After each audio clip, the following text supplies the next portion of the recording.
Vingadores Ultimato tá longe de ser o melhor filme de super-heróis já feito. Eu sei que o filme é incrível e assistir a estreia no cinema me trouxe uma experiência que eu nunca senti na vida. Mas a verdade é que depois que a euforia do cinema passa e a gente consegue rever esse filme com um olhar mais frio, muita coisa tá fora do lugar. Muita coisa que tá tão bem feita no roteiro de X-Men Dias de um Futuro Esquecido que quando a gente coloca lado a lado e isola tudo que veio antes desses dois filmes, é difícil dizer que Vingadores Ultimato é melhor que X-Men. E aí, meus amigos, eu sou o Gabi Show e hoje no Seriadamente eu vou te mostrar porque que X-Men Dias de um Futuro Esquecido é muito melhor que Vingadores Ultimato por causa de uma ideia. Os dois filmes têm premissas muito interessantes e parecidas. Tanto em Vingadores quanto em X-Men, a nossa linha do tempo tá num futuro nada legal. Em X-Men, a ditadura que caça e mata os mutantes entrou em vigor e os últimos sobreviventes são os X-Men. Então eles têm que dar um jeito de voltar pro passado e impedir que o evento que desencadeou essa ditadura aconteça no primeiro lugar. Em Ultimato, os nossos heróis também sofreram uma derrota, mas aqui essa derrota terminou em 50% da vida do universo sendo varrida da existência. E o objetivo do filme é voltar no tempo para coletar as pedras que acabaram com esse 50%, para trazer ele de volta e reverter o que aconteceu no futuro. Dois filmes que falam sobre aquela mesma ideia de um jeito diferente: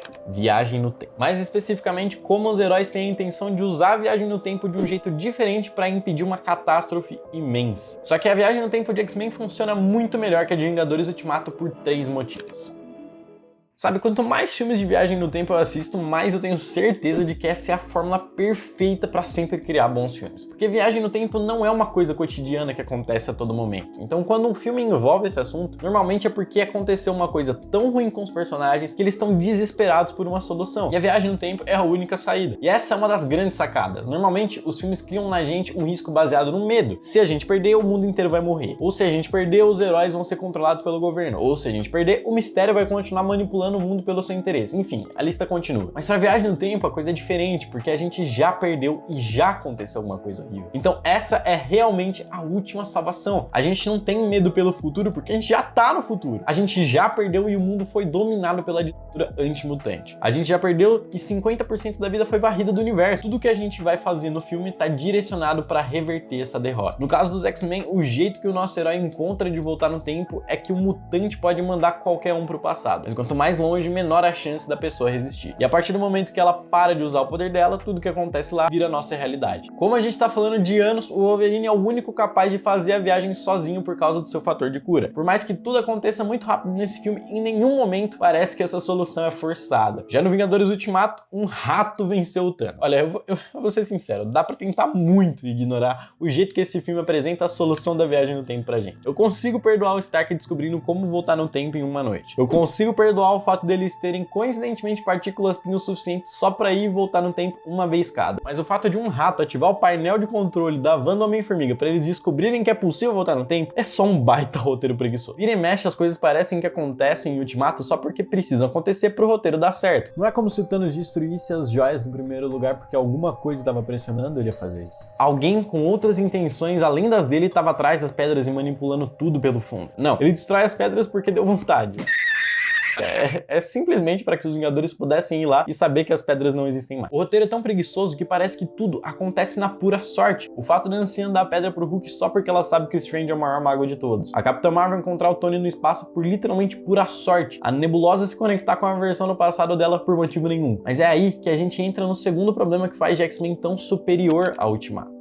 O único motivo que faz todos esses acontecimentos serem baseados na pura sorte que eu disse é que pelos 2 primeiros atos desse filme a gente não tem vilão nenhum. Não existe nenhuma pressão atrás de voltar no tempo, além da própria chance do acaso dar errado. Não é como se o Scott saísse da van porque algum vilão sabe que nela tá o segredo pra viagem no tempo e ele quer entender como usar ela pra recuperar as pedras pra fazer alguma coisa ainda pior. Não é como se o Stark decidisse ajudar porque o vilão do filme tá tão determinado a fazer algo pior que o Thanos que ele não tem outra escolha. Não tem literalmente nada fazendo nenhuma dessas coisas desse filme fluir, além da pura sorte. É quase como se os personagens só estivessem andando por aí pegando umas lembrancinhas das viagens que eles fizeram. Só que essa viagem foi pro passado. Porque não tem nada botando uma urgência no risco desse filme. Tivesse a ficar na ponta do pé por esses 2 primeiros atos. Em X-Men, nada disso é verdade. Tudo é muito claro a todo momento. O que os nossos personagens têm que fazer para evitar que o futuro vire aquele desastre? A gente tem que convencer o Xavier a ajudar a gente a encontrar a Mística. Mas por quê? Porque a Mística matou o cara responsável pelo projeto de controle de mutantes, fazendo o governo realmente considerar eles como uma ameaça e dando início ao programa. E a gente também tem que tirar o Magneto do Pentágono. Mas por quê? Porque o Magneto é o mais próximo da Mística e ele tá tão determinado quanto ela a fazer esse futuro desastroso não acontecer. E a gente precisa encontrar o Mercúrio. Mas por quê? Porque só o Mercúrio consegue tirar o Magneto do Pentágono. Então a sua tensão pro filme já é grande, porque a gente tem um período extremamente curto de tempo para fazer muita coisa. Então a gente vai lá, encontra o Xavier e depois de bater muita cabeça, convence ele a ajudar. A gente já perdeu muito tempo e daí a gente vai atrás do Mercúrio. E depois que a gente encontra ele, tira o Magneto do Pentágono. Daí a gente encontra a Mística, mas o Magneto tá tão preocupado em impedir que ela faça qualquer coisa que prejudique o futuro dos mutantes que ele tenta matar ela baleando a perna da Mística. Só pra gente descobrir que quando o agente do governo consegue acesso ao DNA dela no sangue que ela perdeu levando esse tiro, ele consegue acelerar o programa em anos, fazendo aquele futuro apocalíptico chegar bem mais cedo. Tudo isso por causa das ações dos antagonistas do filme, que te deixam o tempo todo na ponta do pé, sem saber se o que vai vir depois vai ajudar ou atrapalhar mais ainda no futuro. Enquanto isso, a gente ainda tá no simulador de passeio em Vingadores Ultimato.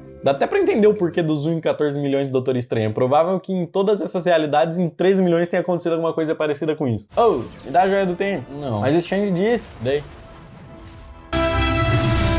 Então tenha em mente que se o seu filme pretende passar praticamente 2/3 sem um vilão, que exista alguma força externa fazendo os acontecimentos do filme parecerem naturais. E se possível que coloque uma pressão nos personagens, que deixe ele na ponta do pé, sentindo a urgência. Que aliás é um dos 3 componentes pro roteiro perfeito. Olha só, clica no card, meu, arrasta pra cima, olha o curso. Mas falando sério, a urgência é a diferença entre os personagens ter que fazer algo ou terem que fazer algo agora ou nunca. Só o fato da linha no tempo original de X-Men não parar pra dar espaço para viagem no tempo acontecer, faz a gente ficar muito preocupado com o futuro. Porque enquanto de um lado a gente tá, não é possível que ele vai conseguir convencer todo mundo a tempo. Não é possível que ele vai conseguir antes dos sentinelas do governo matar a menina que tá garantindo a viagem no tempo. Não é possível que eles vão conseguir parar o Magneto e ainda convencer a Mística a tempo. E ainda assim foi exatamente o que a gente fez. Do outro lado, a gente simplesmente tá, caramba, que legal, eles visitando 2012, hein, meu? Você viu que doideira? Porque o tempo simplesmente para eles poderem fazer o que eles precisam. E quando o vilão é introduzido no filme e o nosso novo Thanos chega, também chega o nosso terceiro e último problema. É óbvio que todo bom vilão tem uma boa motivação por trás. Mas quando a gente encontra esse nosso novo Thanos, ele vem de uma linha do tempo antiga, onde ele nem sequer conhecia nenhum dos Vingadores ainda. Ou seja, toda a conexão emocional, a sede de justiça dos nossos heróis, de dar o troco dos nossos personagens, foi embora. Porque por mais que ele pareça a mesma pessoa, ele claramente não é. Mas ok, vamos supor o seguinte, vamos supor que a relação emocional entre o vilão e os heróis não importa, pelo bem da argumentação. E ainda assim você me diga que o clímax emocional é o mesmo. Eu diria que esse Thanos é uma versão tão desastrosa daquele primeiro vilão de Vingadores Guerra Infinita, ele destrói tudo que o primeiro Thanos criou. E o motivo é muito simples, faz anos que o Thanos vagava pela galáxia à procura das joias do infinito. Mas não porque ele era um ditador maluco sedento por poder e querendo controlar a vida no universo. Não, muito pelo contrário. A sobrepopulação do seu planeta foi uma parada que teve uma conexão tão forte com ele, quando ele percebe que ele previu a causa da ruína de toda a sua espécie e mesmo assim não pôde fazer nada para ajudar. Ele promete para si mesmo que ia ajudar todos os outros planetas do universo a não passar por esse problema, acabando aleatoriamente com 50% da vida do universo, para que os outros 50% pudessem sobreviver. O Thanos de Guerra Infinita acreditava genuinamente estar fazendo bem na visão dele. E é isso que fazia daquele personagem tão bom uma motivação que você não precisa concordar, mas você pode entender os motivos dele. Só que falando isso, eu vou destroçar esse universo até o último átomo.